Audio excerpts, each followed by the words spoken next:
Welcome to Car Con Carne. I'm James Van Osdell, and this is episode 783, heading closer really quickly to episode 800. And Car Con Carne tonight is sponsored by Sopal Solar. Now's the time. The year is winding down, which seems weird to say, but the year is winding down, which means the tax credits you can get from switching to solar will expire by the end of the year. They'll go away. Between federal and local tax credits, you can save over 45% on getting solar installed at your place. Achieve cost certainty for what may be the first time ever. Brent Sopel, former Chicago Blackhawk, amazing hockey player, is going to help you get there. Go to his website, Sopel, S-O-P-E-L, solar.com. Fill out the form. You'll get an evaluation. If you go solar, nothing out of pocket, and you can start saving right after the panels are installed. SopelSolar.com. Car Con Carne is also sponsored by this book, 90 Days in the 90s, written by my friend Andy Fry. It is 90 Days in the 90s, a rock and roll time travel story, the ultimate novel about the 90s music scene here in Chicago, which was pretty awesome and worthy of an awesome fiction book. Join record store owner Darby as she heads back to the 90s through the magic of the Gray Line, time-traveling CTA train that takes her back to her carefree 20s. She soaks everything up, the pop culture and all the nostalgia you could ever imagine. Imagine going back and seeing some of those shows at places like Lounge Acts and Metro back in the 90s. If you want to learn more, if you want to get a copy of this book signed, go to 90daysinthe90s.com. Or if you just want a copy of the book, period, go to Amazon or wherever you buy books. I'm feeling great. Let's do it. I'm feeling great. I'm feeling great, too. The Toadies are back in Chicago. Toadies are back this Sunday. It's the Rubberneck 25th anniversary show. Never too late for the 25th anniversary. Former Car Con Carne guest, the Reverend Horton Heat, also on the bill, playing liquor in the front, poker in the back. The Toadies this Sunday. Doni Blair, the bassist for the Toadies, is joining me over the phone. And let's start with Rubberneck. 25th anniversary came out in 1994. The anniversary tour, obviously sidelined by the pandemic. Yeah. How does it feel to get out and actually get this done now? God, amazing. It's just one of those things that we, like our singer Vaden says every night, we don't know if any of this would ever happen again. I think Right. bands didn't think it. The audience did. I mean, me as an audience member, like, well, shows are gone. No one knew, and we've all gone through the same thing. We all had our own fears, our own anxieties. And I think with musicians, especially, we all had our own anxieties of God, even if it does come back, what are we going to do? How are we going to handle this? And it's just, it was one of those things that we just had to keep delaying it a few times just to make it safe.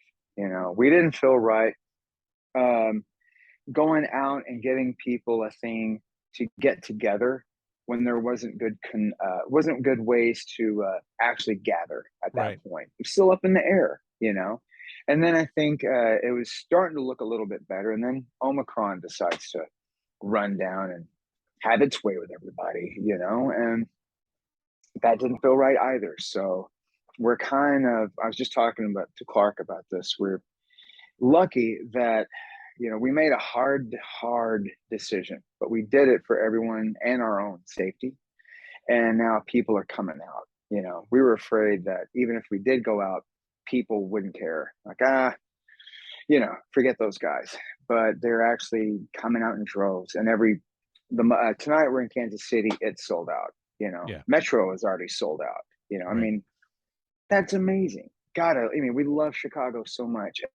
Well, I mean, Chicago loves you. Metro. And I mean, the impact that Rubberneck had back then and continues to have.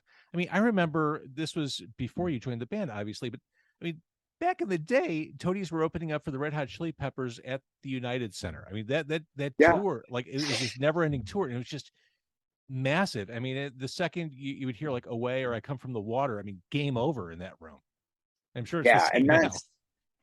It is, and that's kind of what people are doing now. And it's to see them, when we go into those songs right now, and they start just kind of freaking out, and it's just fun to see that. It's fun to see that in their eyes and in their their face is like, oh wow, they're playing it. They're playing this song. This is so cool, you know? Well, I mentioned that you joined the band later in life. You're still technically the new guy, even though it's going on like 15 Yes. years. Yes. What was your relationship to that album before you joined the band? Like as a fan, as a fellow musician, how did you perceive Oh, that? yeah. I mean, I bought it the same as everybody else did. You know what I mean? So it was one of those things of I bought it as a fan myself. We would play shows with the guys back in the day. Like my brother and I had a band called Hagfish that we would it would be sometimes it would be us and the Toadies in the audience watching Heck, each other's bands. We were already a fan because we had all their tapes. We had the Dig a Hole, Hope You Die. We had the Pleather CD. We had Velvet tape, everything. And then when Rubberneck came out, we just couldn't believe how freaking good it was. Like, holy shit, did they make a great record? You know, right from the minute, right from the word go. You know, they accomplished their goal. you mentioned Hagfish.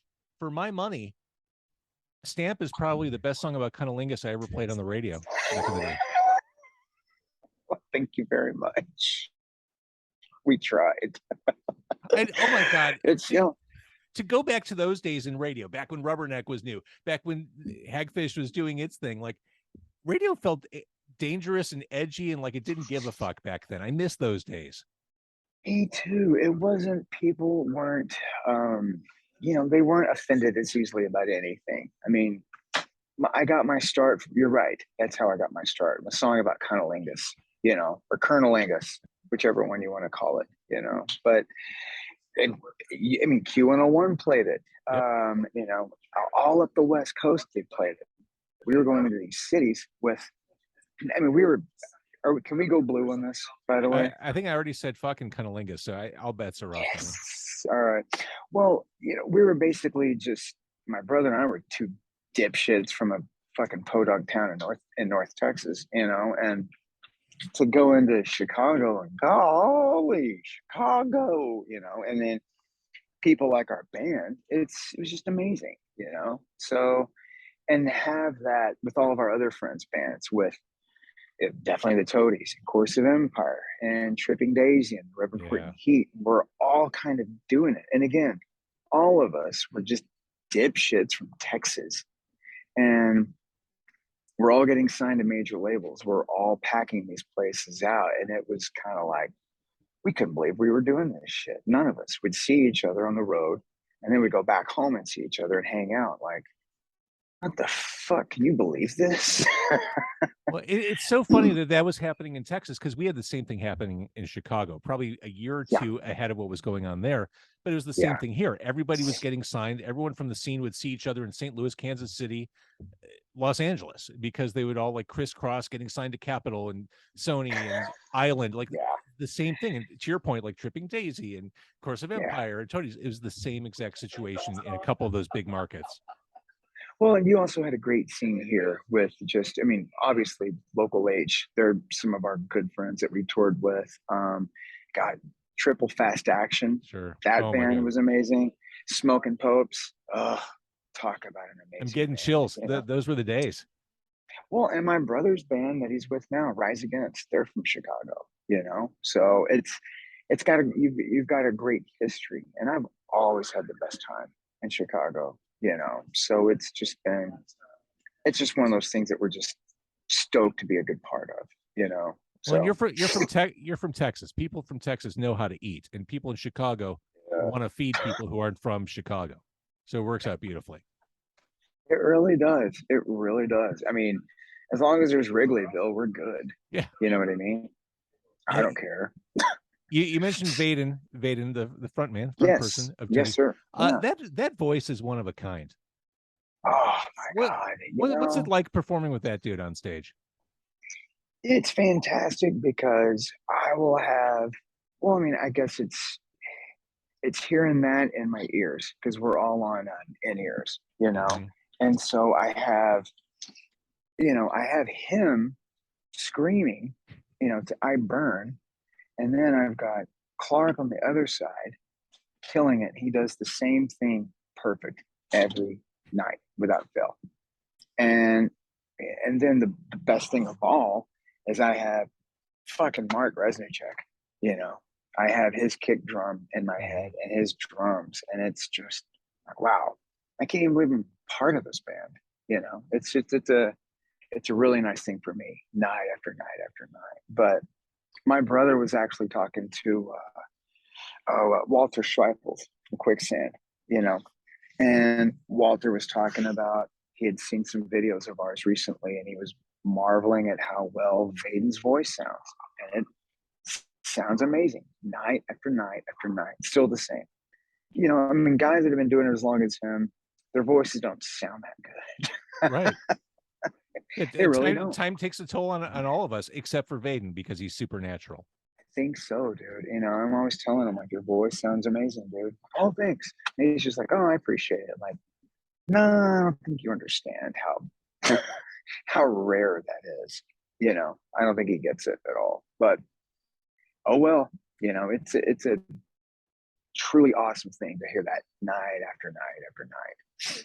So as you're touring behind Rubberneck for the 25th anniversary, the Toadies gave us a little something to tide us over, the Damn You All to Hell EP, which basically songs that didn't fit the last full album, which came out 5 years ago.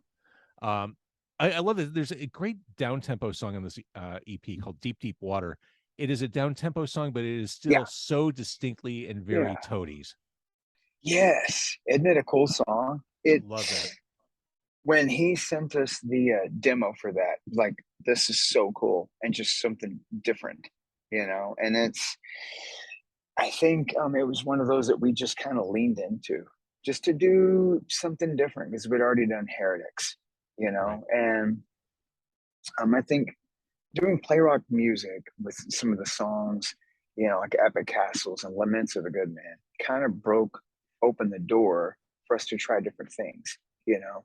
And I think Deep Deep Water is just a perfect example of that, of like, well, who's to say what it all has to sound like? It doesn't have to sound just loud rock, you know. Heretics is, I love that record so much, and I think that broke it open for all of us, you know. And now we've got a lot of new stuff for the next record we're gonna make. I mean, that's the obvious next question is, where do you go from here? This is like a teaser. This is an appetizer at this point. Forgiven, a great slow burning song on the EP, but I can't help but zero in on the cover. And I know Toadies do covers. I Put a Spell on You, Heart of Glass, Sound and Vision. Covering David Bowie feels like a ballsy move. Yeah, well, Rez, our drummer, is the world's biggest Bowie fan, and it felt like it wasn't a verse chorus verse song, you know. It was kind of out there and really weird and didn't fit into anything. So it's like us, you know. We're like, well, that's a song for us to cover. Here I am calling a Bowie cover ballsy, but you covered I Put a Spell on You, which is a courageous choice as well. Yeah, we do that every night. We play that song every night. And it's funny how we will start it whenever Vaden sings the first line, people kind of lose their shit, you know. And that's kind of the things we've got an idea for a couple of covers for the next record that we might do. We're playing new songs every night. I think tonight we might be playing 3 new songs. I don't know. We've got it all ready to go. We've got about maybe 7, 8 songs that we've demoed up that are just mind blowing. We just love them. They're so good. You know, we can't wait. Cannot wait. You mentioned play rock music. That was when you joined. Rattler's Revival, still a Toadies live staple. I still love Summer of the Strange. We were talking about doing that again, putting it in the set, and it was just it's a fun song to play. Rez and I get to lock in on that and just kind of create a hammer of doom. You know, it's just so much fun. Yeah, you set that kind of creepy tone in the beginning. Well, thank you.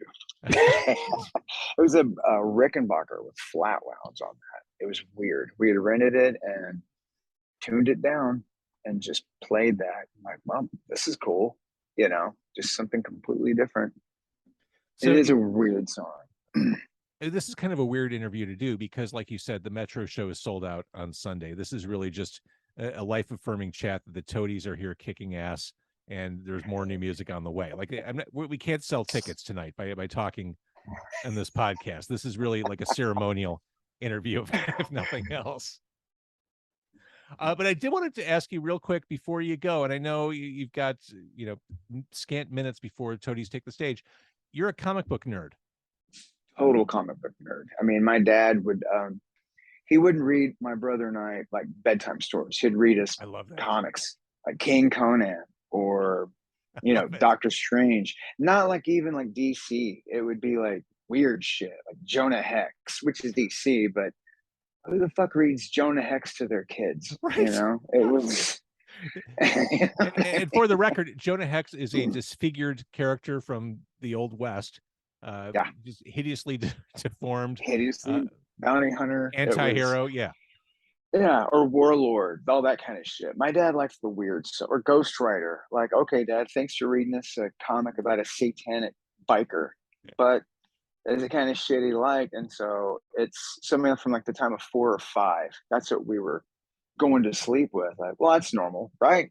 No, okay. Oh yeah, I mean, when I was a kid, starting at that age, I think I learned how to read, no joke, through reading comic books. My parents would take me to the drugstore or whatever, and I'd grab stuff off the spinner rack, and that's how I mean, some of the biggest words in my vocabulary, I think I learned from reading Marvel comics as a small child. I'm convinced of it. Oh, I know I did. I learned about biofeedback and telekinesis and magnetism and what telepathy was or robotics. Like, I mean, 7-year-olds didn't normally know that shit. None of my other friends did. I learned chemistry. I learned chemistry from the Metal Men. Oh, Metal Men were badass. Yeah, so Metal Men were awesome. I ask you all this because I'm at this point as an adult where I'm like, I really need to kind of catalog my collection. Have you done that? God, no. Well, Rez has, because he's that guy. I think I'm that guy too. Oh yeah, Rez's collection is insane. Mine, I will go through phases where I'll just collect, and then I've broken it up into different ones of more Westerns and martial arts, and then just other graphic novels and certain things that I have. And like, collecting stuff like that I had back when I was collecting like in the 80s, like that Son of the Demon. You know what I mean? How amazing is that? So amazing. So good. It's just so well written. The art was amazing. And we're talking Batman stuff here. Yes, sorry about that. I should have. I mean, Ra's al Ghul stuff. Yeah.